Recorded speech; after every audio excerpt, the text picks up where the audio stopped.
अपने बयानों को लेकर सुर्खियों में रहने वाले असम के मुख्यमंत्री हिमंता बिस्वा शर्मा एक बार फिर सुर्खियों में हैं। और सुर्खियों में रहने की वजह कांग्रेस पर उनका हमलावर होकर बयान देना नहीं है, बल्कि इस बार हिमंता बिस्वा शर्मा ने प्रचार के मैदान में कुछ ऐसा कहा है कि उन्हें सुनने वाले बीजेपी समर्थकों का जोश दोगुना होगा। जो उन्होंने कहा वो सिर्फ शब्द या वाक्य तक सीमित नहीं था, बल्कि उन्होंने जो कहा वो बीजेपी के 400 पार के लक्ष्य का ऐसा विश्लेषण था जो कभी बीजेपी समर्थकों ने नहीं सुना था। पहले आप भी इस विश्लेषण को सुन लीजिए, फिर बीजेपी के हिमंता बिस्वा शर्मा के राजनीतिक जीवन के रंग भी आपको दिखाएंगे।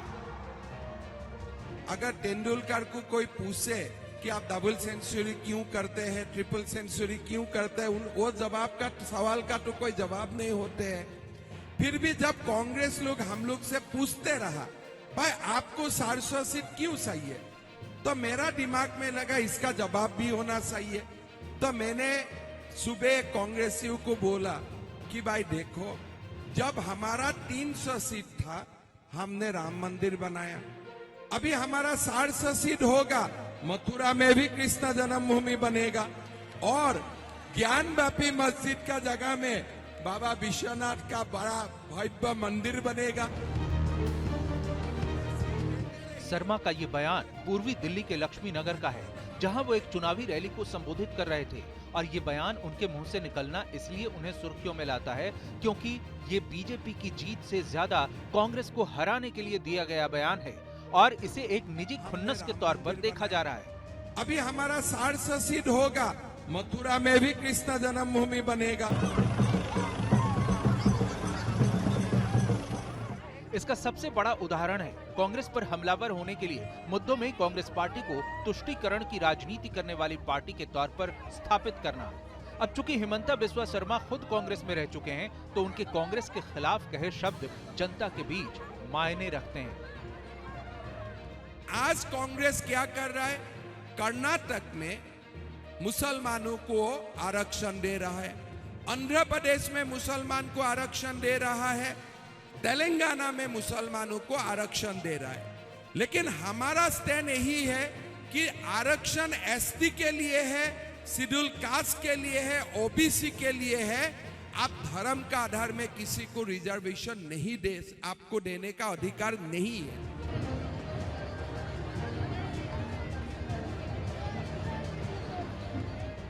हालांकि राजनीतिक दायरे में रहकर हिमंता बिस्वा शर्मा जब बोलते हैं तो कांग्रेस पर आक्रामक होने के साथ हिंदुत्ववादी राजनीति का पुट वो ले ही आते हैं और फिर वो कई बार शब्दों की मर्यादा को भी लांघ जाते हैं।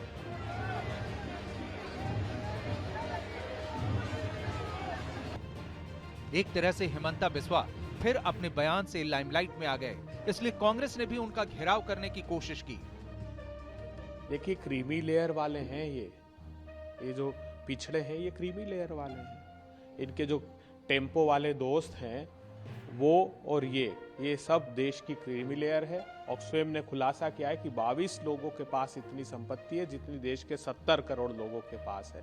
तो अपने आप को पिछड़ा कहना बंद करें और देश में पिछड़ों के साथ अन्याय बंद करें।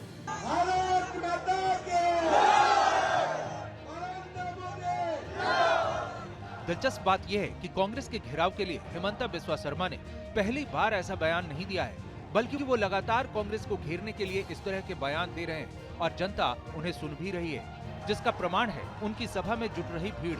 ये भीड़ उनकी लोकप्रियता का पैमाना बन गई है और इस लोकप्रियता के पीछे बयानों का सिलसिला क्या है उसे भी आप जान लीजिए।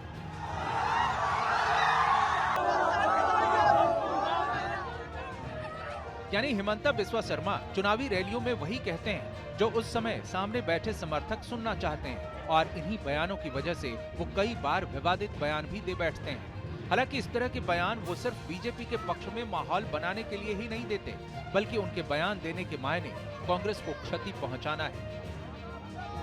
लेकिन प्रश्न ये है कि कांग्रेस से उन्हें इतनी नफरत है क्यों? इस प्रश्न का जवाब हिमंता बिस्वा शर्मा का इतिहास देता है। एक कट्टर कांग्रेस से कट्टर बीजेपी समर्थक बनने का उनका सफर 2016 से शुरू हुआ और बीतते वर्षों के साथ वो कांग्रेस के खिलाफ मजबूती से बीजेपी का पक्ष रखने लगे। अब प्रश्न ये उठता है कि आखिर हिमंता बिस्वा शर्मा में ये परिवर्तन आया कैसे? ऐसा क्या हुआ कि एक कट्टर कांग्रेसी का मुंह भंग हो गया?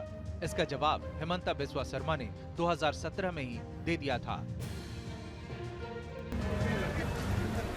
यानी हिमंता बिस्वा शर्मा आज जो बोलते हैं वो राहुल गांधी से नाराजगी की खींच है और इसी खींच ने उन्हें कांग्रेस के खिलाफ खड़ा कर दिया।